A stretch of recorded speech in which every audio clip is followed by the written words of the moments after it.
Sige po, palakpakan po natin ang ating Panginoon bilang papuri, bilang pasasalamat natin sa Diyos na hindi po nagpapabaya, hindi po tayo pinagkukulang. Ang topic po natin sa araw na ito, our God is the God of restoration. Sino po naniniwala na ang Diyos po natin nagre-restore? Nais ng Panginoon, i-comfort po tayo, nais ng Panginoon, i-encourage po tayo, lalong-lalo na yung mga inaabot ng pangangaral ng salita ng Diyos na ito sa iba't ibang sulok po ng Pilipinas, sa labas ng ating bansa. Let us always remember that our God is the God of restoration. Ibig sabihin, lahat ng sinira ng dyablo, lahat ng sinira ng dyablo, lahat ng ninakaw ng dyablo, sino pong naniniwalang kayang ibalik yan ng Panginoon? Ibabalik yan ng Diyos. Kahit nga po ito pong earth, even this earth, pag binasa nyo po yung Revelation 21, makikita nyo even this earth, i-restore po ito ng Panginoon. No? Kung saan ang sabi doon, magkakaroon ng bagong langit, bagong lupa, wala ng pagtangis, wala ng kadiliman, wala ng sakit, wala ng kamatayan, wala ng pagtanda, wala ng utang. Di ba napakaganda nun? Meron pong naniniwala na yan po ay spiritual na mangyayari. Spiritual lang daw yan, yung new heaven, new earth. Meron po naniniwala na ito ay literal, talagang literal, magiging perfect ang ating mundo. No? Mawawala na po yung dumi sa himpapawid. No? Mawawala na po yung volcanic fog na naranasan po natin. Yung pong nararanasan nating smog na kung saan may kahalo itong karumihan ng usok mula sa mga factories at mga sasakyan na naranasan po ng mga taga Manila kamakailan.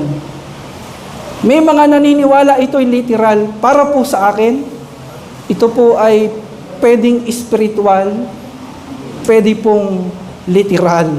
Amen. Lahat ng bagay na nawala sa atin, ibabalik ng Panginoon niya.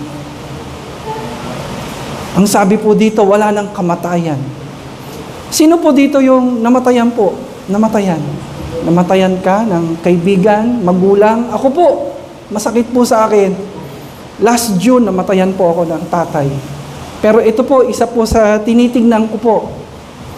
Pagdating ng restoration of the earth, kasama po dito yung mga mahal natin sa buhay na makikita natin muli, lalo-lalo na po yung mga naglingkod sa Panginoon, mga tumanggap sa Panginoon. Kasama po natin yan. Amen.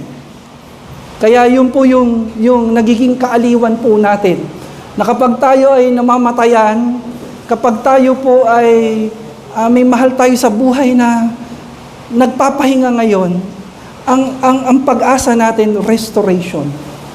Ibabalik yan ng Panginoon. May pagkabuhay muli. Amen.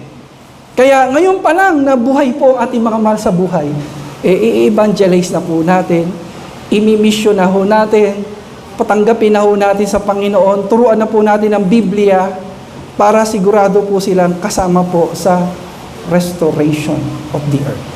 Amen. Palakpakan po natin ang Panginoon. And even today, mga kapatid, ang sabi diyan, even today, God can restore what you lost.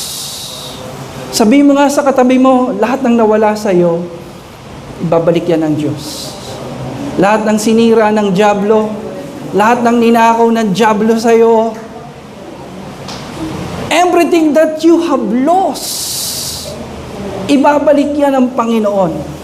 Pero yung girlfriend mo na iniwan ka, hindi ako sure dyan. Amen po.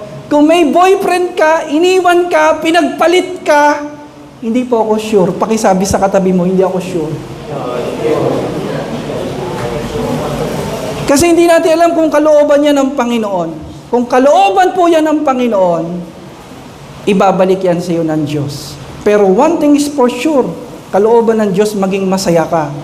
Kalooban ng Diyos na Alam mo yun, lumigaya ka, magkaroon ka ng love life. Naniniwala po ako, darating ang panahon, may kalooban ng Diyos para sa iyo. Palakpakan po natin ang Panginoon.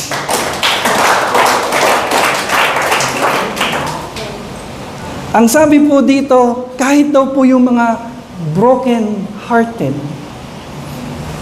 God restores the broken-hearted. Kahit daw po yung mga broken. Pakisabi nga sa katabi mo, broken-hearted ka ba? Broken-hearted. Kaya kang i-restore ng Panginoon. Well, ang pagiging broken-hearted, hindi lang po yan sa nabigo sa pag-ibig. Pwede din yan tumukoy sa niloko ka ng kaibigan mo.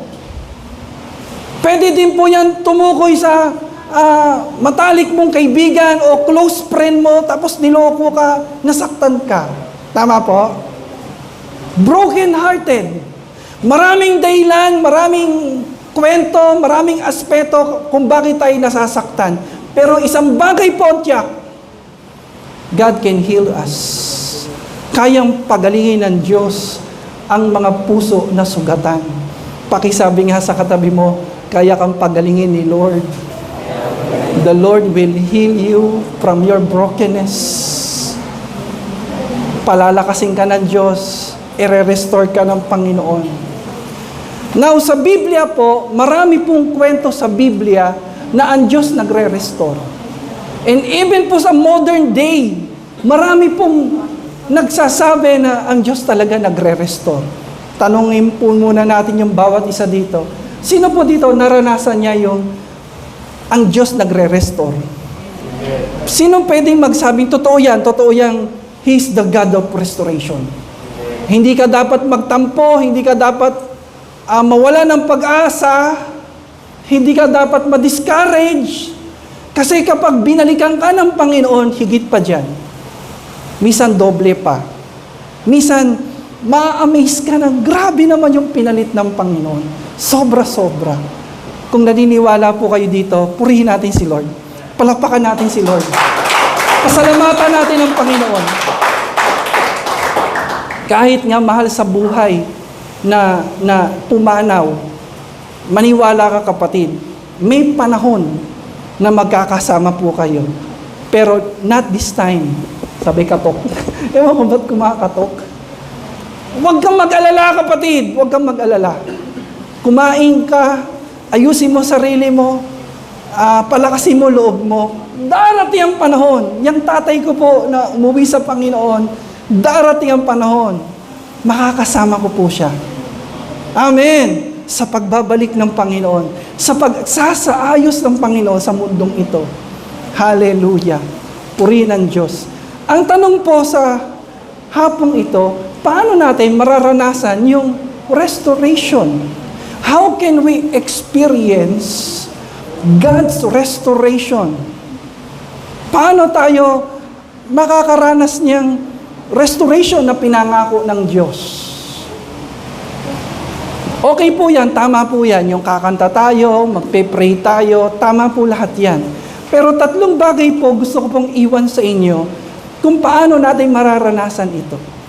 Restoration. Pakisabi po, restoration.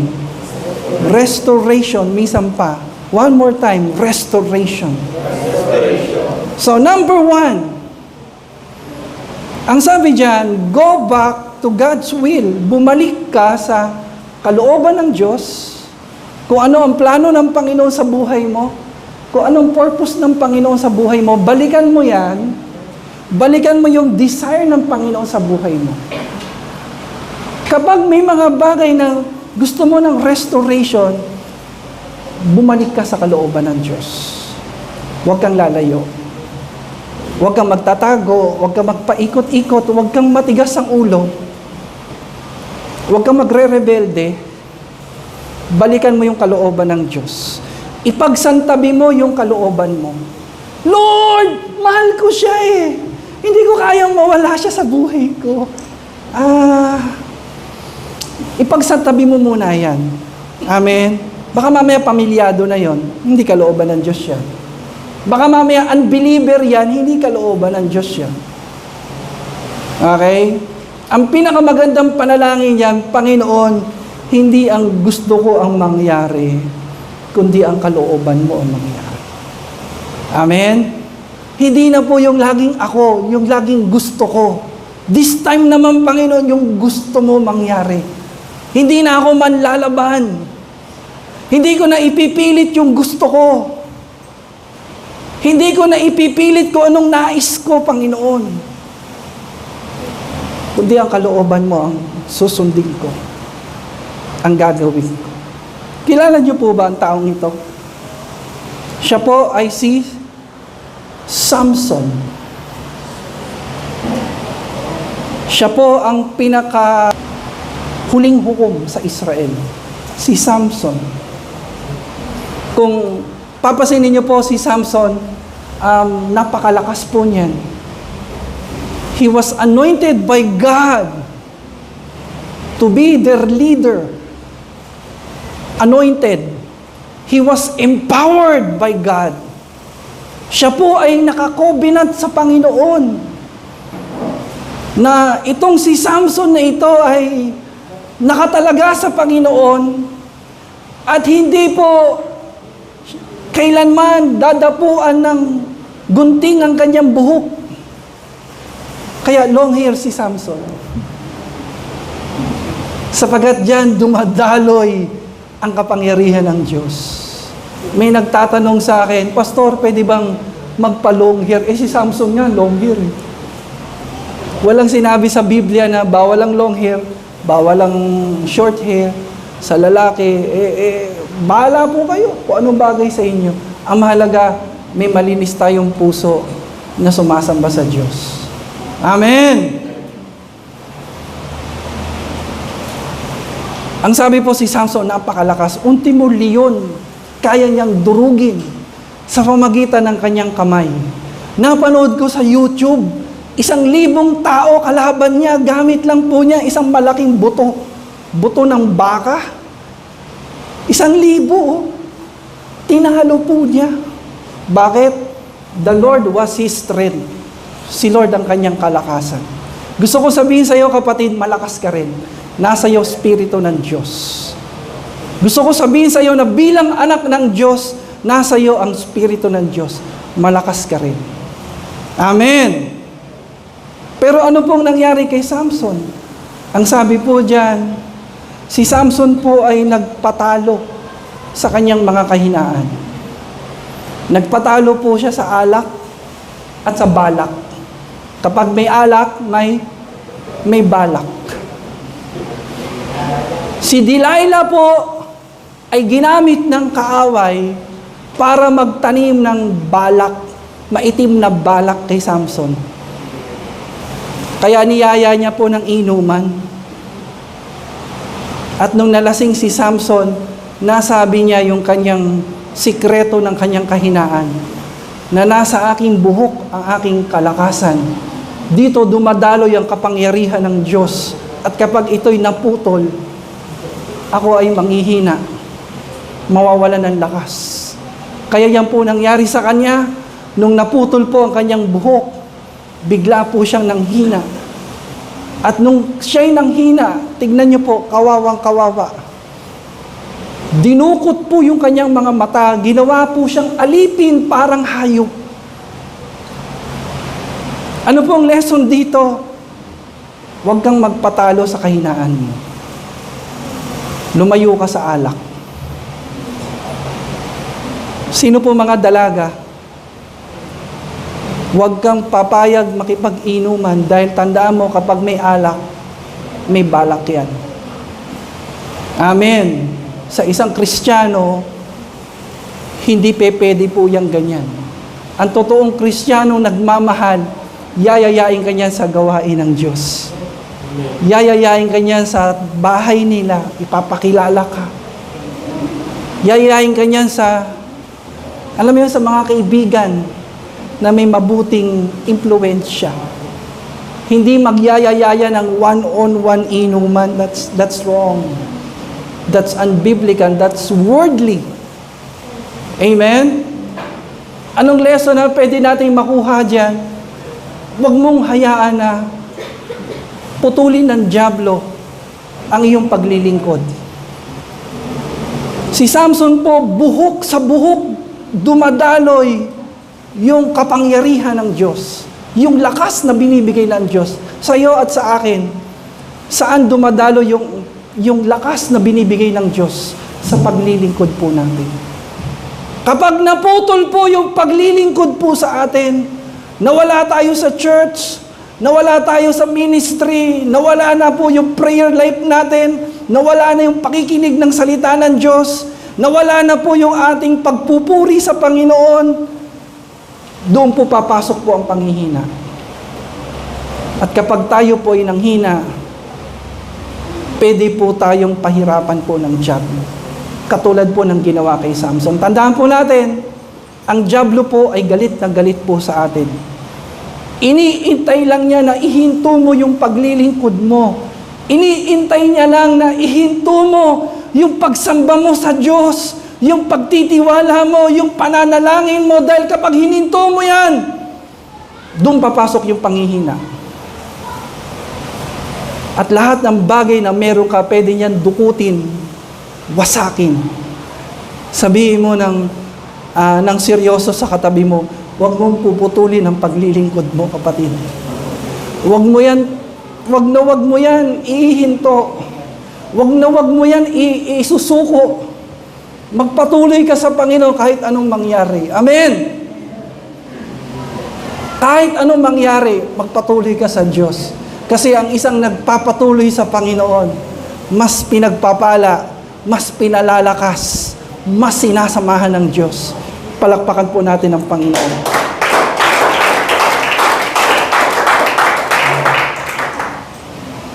Now, ano pong ginawa po ni Samson para siya ay ma-restore, para bumalik yung kanyang lakas?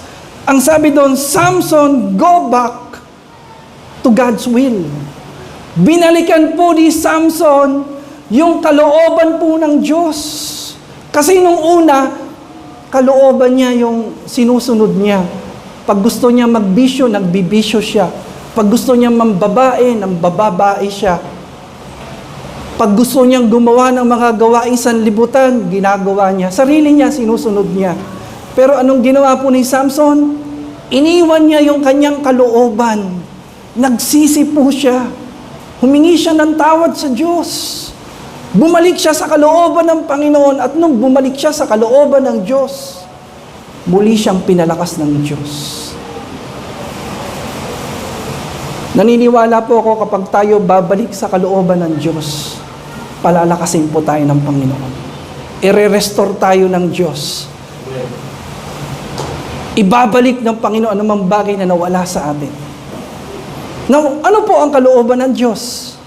Ang sabi po ni Dr. Rick Warren, ang kalooban daw po ng Diyos ay matatagpuan sa mga salita po ng Diyos. Basahin po natin ang sabay-sabay, 1, 2, 3, go. God's will is found in God's word. Stop looking for a sign and start looking for a verse. A Bible verse. Ang kalooban po ng Diyos, hindi po natin makukuha yan sa mga opinyon ng tao. Ano ba yung mga opinyon ng tao? O ito sabi sa horoscope mo, mag-aasawa ka ng ganto, ganyan. Hindi po totoo yan. O ito sabi ng guhit ng palad. Sabi sa guhit ng palad mo, suswertihin ka. Antay ka ng swerte, walang swerte na dumadating. Ang sabi ng Biblia, patay ang pananampalatayang walang kalakip na gawa. Amen? Huwag po kayong makikinig sa mga opinyon ng tao. Alam mo ako, may panaginip ako. Ito panaginip ko. Hindi po. Ang kalooban ng Diyos ay hindi mo makikita sa mga panaginip, sa mga sign. Ang kalooban ng Diyos, hindi mo makikita yan sa guhit ng palad, sa mga hula, sa witchcraft, sa tawas. Ang kalooban po ng Diyos, matatagpuan po natin sa mga salita po ng Diyos. Amen.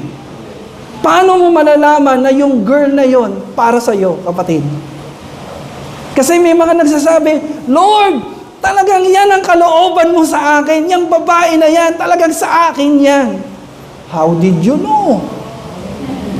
Sabi nga ng kanta ni Brother Lito, how did you know? Paano mo malalaman na yung taong yan ay kalooban ng Diyos sa'yo? Well, itest mo sa Bible. Kung ano sinasabi ng Bible. Halimbawa, ang sabi ng salita ng Diyos, bawal ka makipagrelasyon sa unbeliever. The Bible tells us, do not equally yoke to the unbeliever. So, unbeliever, doon pa lang, malalaman mo, hindi siya kalooban ng Diyos para sa iyo. Kaya wag ka nang magpe-pray, kapatid, kaibigan. Lord, itong unbeliever na ito, Lord, kalooban mo siya para sa akin. Wag na, hindi yan kalooban ng Diyos. Ang gagawin mo, dalhin mo siya sa church. Dalhin mo siya sa Panginoon. Dalhin mo siya sa presensya ng Diyos kasi pag tinanggap niya ang Panginoon, pag sinuko niya sa Diyos ang buhay niya, katulad ng pagsuko mo ng buhay mo sa Diyos. Kapag sinunod niya ang Panginoon, katulad ng pagsunod mo. Kapag minahal niya ang Panginoon, katulad ng pagmamahal mo sa Diyos at sa kanyang gawain. Diyan makikita mo. Amen! Tanungin mo yung katabi mo, alam mo ba kalooban ng Diyos? Baka mamaya pray ka ng pray na, Lord, magde-December na. Ayoko pong mapasama sa samahan ng malamig ang Pasko. Baka mamaya pray ka ng partner. Ang sabi pala ng Biblia, hindi ka tinawag ng Diyos sa pag-aasawa. Sa Bible, may mga tinatawag talaga ang Diyos na hindi mag-asawa. O baka ikaw yon. So paano mo malalaman? Siguro, isa sa sign, lahat ng nililigawan mo ayaw sa'yo. Talagang lahat ayaw. Kung magkaroon ka man ng karelasyon, lagi kayo nag-aaway, kaya di kayo nagtatagal. So parang hindi ka sanay nang may karelasyon ka. O dyan, makikita mo, baka mayroon kang tinatawag na calling, maging STR, single till rapture. Calling yan. Kaya hindi ka pwede tumanggi dyan. Kaya lagi mong prayer, Lord, kalooban mo mangyari. Tapos titingin ka rin sa kalendar. Nako, Lord, titingin ka rin sa kalendar. Nasa kalendaryo pa naman ako, okay pa, pwede pa. Sino pa mga nasa kalendaryo pa? Sige pa, try lang. Hanggang sa mawala kayo sa kalendaryo, pag nawala ka na sa kalendar, edad din kasi yan, mga kapatid. Practically speaking. Hindi ka pwede mag-raise up ng anak ng medyo may edad ka na. Mahihirapan ka. Mahirapan yung bata. Kaya lahat yan kinukonsider. Now, kung talagang kalooban ng Diyos yan, walang makakapigil. Walang makakahadlang. Amen! Mahabang pag-aaral po yan, pero hindi po yan ang topic po natin. Sabihin po natin, restoration. Ang kalooban ng Diyos, matatagpuan sa salita ng Diyos. Kung gusto mong bumalik sa kalooban ng Diyos, babalik ka sa Word of God. Babalik ka sa mga salita ng Panginoon. At kapag binalikan mo yon, you will be restored. Hallelujah. Pangalawa po, how to experience God's restoration. Number 2, trusting His unfailing love. Magtiwala ka na ang pag-ibig ng Diyos sa iyo, sa ating lahat, ay hindi po nagbabago. Unfailing love. Katulad po ng kabataang ito, tinatawag po siyang prodigal son. Dati po, ang ganda po ng lagay po niya, napakaganda ng damit niya, nasa disenteng bahay, hindi nagugutom, may vitamins pa. Pero mula nung nagrebelde siya sa papa niya, mula nung nagrebelde siya sa magulang niya, sinunod niya yung sarili niya. Naging matigas ang ulo. Nung naging matigas ang ulo niya, nagsarili, nag-independent. Ganyan po ang nangyari sa kanya. Naghirap siya at namasukan bilang tagapag-alaga ng baboy. Ang sabi ng Biblia, napakadumi niya na. At hindi lang siya madumi, masangsang. Pero paano po niya naranasan yung restoration? Ang sabi po dito ng Biblia, bumalik po siya sa tatay niya. Binalikan po niya yung tatay niya na nag-iintay sa kanya. Ayan po. Ang sabi ng Biblia, naisip niya na balikan yung tatay niya, magsisi, humingi ng tawad, and the Bible tells us na malayo pa siya, nakita na siya ng tatay niya. Ang ginawa po ng tatay niya, malayo pa siya, nakita na siya, tinakbo na po siya. Ayan, tumatakbo po. Ganito pala ang picture kapag nagbabalik loob tayo sa Diyos. Isang hakbang mo palang palapit sa Diyos, tumatakbo na ang ating Ama para yakapin ka. Huwag mo sabihin na marusing ako, masangsang na ako, marami akong kasalanan, nakakahiya na ako sa Ama, nakakahiya na ako sa Diyos. Hindi po. Magtiwala ka na ang pag-ibig niya ay hindi nagbabago. Unfailing lang.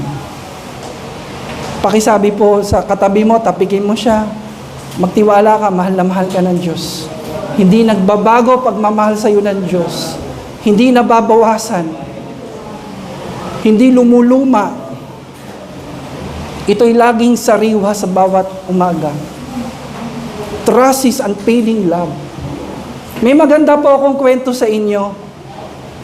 Naikwento po ito sa akin ni Ate Chris. Mas maganda ko sana siya magkwento, pero itatry ko pong ikwento sa inyo. May napanood daw po siya. Meron pong tatay na may 2 anak na babae. At dumating po siya, in-unbox niya po yung cellphone. At pag-unbox niya po ng cellphone, tuwan-tuwa po yung 2 niyang anak. Talagang tinitignan nila yung ganda ng cellphone. Hindi po ito sample lang. Tinitignan nila yung pictures. Napakaganda. Tuwan-tuwa po yung panganay na anak. Tuwan-tuwa yung bunso. Maya-maya po, inabot po ng tatay yung cellphone. Noong ginanyan po ng batang babae yung kamay niya para sa cellphone, kasi panganay siya, ine-expect niya na sa kanya yun. Lumagpas po yung kamay ng tatay niya. Yung cellphone po binigay sa bunso. Ang ginawa na lang po niya, nagpatay mali siya na lang, gumawa na lang dahilan, biglang kamot-kamot kunyari ganito. Para hindi mapahiya siya at hindi mapaya yung tatay. Kamot-kamot na lang. Pero nanginginig yung kanyang mata. Kasi cellphone na bago, panganay siya dapat ang may cellphone. Pero alam niyo yung umiiyak ng tinutulak mo yung luha mo, pabalik. Naranasan niyo na yun. Napabalik niya. At masaya po siya sa kapatid niyang bunso. Makikita mo yung pagiging ate, yung pagiging mabuting ate. Wala siyang inggit, wala siyang pagmamaktol sa tatay, wala siyang pag-aaway sa kapatid. Wala pong ganon. She was so happy for her sister na meron siyang cellphone. Tanggap niya na kahit siya panganay, wala siyang cellphone. Tanggap niya na yon. At mahal niya pa rin yung papa niya. Maya-maya po, lumabas ulit yung tatay sa bahay. May mga naiwan pa ng mga box. Pumasok ulit yung tatay, may box. At doon sa box, in-unbox na naman po niya. Meron na naman pong another cellphone na mas maganda kaysa sa dati. At yung pala na napakagandang cellphone na yon, yung pala'y para sa kanya. Kaya nung binigay ng tatay yung cellphone sa panganay na anak, alam mo, sobrang hindi niya na napigilan yung pag-iyak niya. Dahil akala niya, nakalimutan na siya ng papa niya. Sabi niya ng tatay, pwede ba kitang kalimutan? Panganay kita. At niyakap niya yung panganay niyang anak at yung bunso niyang anak. Sabi ng tatay, mahal na mahal ko kayo. Ang aking pagmamahal ay hindi nagbabago. Nung kinikwento sa akin ni Ate Cris, naiiyak pa siya eh. Sabi ko, nasa yung mami? Baka single dad. O baka umuwi na sa Panginoon. Hindi po sinabi ng story kung nasaan yung nanay. Ang lesson lang ay magtiwala ka sa pagmamahal sa iyo ng Ama. Kung nakikita mo, pinagpapala ng Amang Diyos yung ibang kapatiran o ibang mga Kristiyano, huwag kang mag-alala kapatid kasi nasa isip ka niya. Hindi ka niya nakakalimutan. Huwag kang mainggit, huwag kang mag-question, huwag kang mag-alala na kung minsan lahat ng kaibigan mo, kinukuha kang best man. Best man ka lagi, best man, Lord. Kailan naman ako magiging groom? Huwag kang mag-alala. Nasa isip ka ng Diyos. Magiging groom ka rin balang araw. Amen. Minsan nakakakita ka ng mga kaibigan mo, mga kaklase mo, pinagpapala ng Diyos. Nagkakaroon ng magandang sasakyan, nagkakaroon ng magandang bahay, nagkakaroon ng magandang trabaho. Lord, kailan ako? Huwag kang mag-alala. Magtiwala ka lang. Hindi ka kinakalimutan ng ating Diyos. Sabi nga, namatay si Kristo para sa ating mga kasalanan. Ganun na lang ang pag-ibig ng Diyos sa atin. Ibinigay niya yung kanyang bugtong na anak. Sabi nga ng Biblia, kung naibigay ng Diyos Ama yung kanyang kaisa-isang anak, ano pa kaya? Yung mga pangangailangan natin. Ano pa kaya? Yung mga pinagpe-pray natin. Sino pong naniniwala na hindi tayo kinakalimutan ng Diyos? Sino pong naniniwala na ang pag-ibig ng Diyos sa atin hindi nagbabago, hindi nagmamaliw? Pwede ba natin palakpakan ng Panginoon at patuloy tayong magtiwala sa kanyang pag-ibig na hindi nagmamaliw? Hallelujah! How to experience God's restoration? Ito na po pinakahuli. Worship the Lord in all circumstances. Sambahin mo ang Diyos sa lahat ng sitwasyon. Kung ikaw ay broken, ikaw ay discouraged, ikaw ay may matinding sakit, may matindi kang karamdaman, ang puso mo ay nagdurugo, hirap na hirap ka financially, marami ng loko sa'yo, maraming nandaya sa'yo. Lahat ng mga bagay na iniingatan mo, parang winasak ng kaaway. Gusto mo ngayon ng restoration? Gusto mo ngayon maranasan yung pagpapanumbalik? Ang sabi dito ng salita ng Diyos, worship the Lord in all circumstances. Katulad ng lalaking ito, si Job. Ang sabi po ng Biblia, lahat ng bagay na meron si Job, winasak ng dyablo. Yung kanyang negosyo na lugi, winasak ng dyablo. Yung kanyang mga anak, sabay-sabay po matayan po yon sa matinding aksidente, winasak ng dyablo. Yung kanyang napakakinis na balat, makinis na balat, ha? Talagang tinira siya ng mga pigsa, mula ulo hanggang talampakan, mga naglalakihang pigsa. Halos wala ng paglagyan. Winasak siya ng dyablo.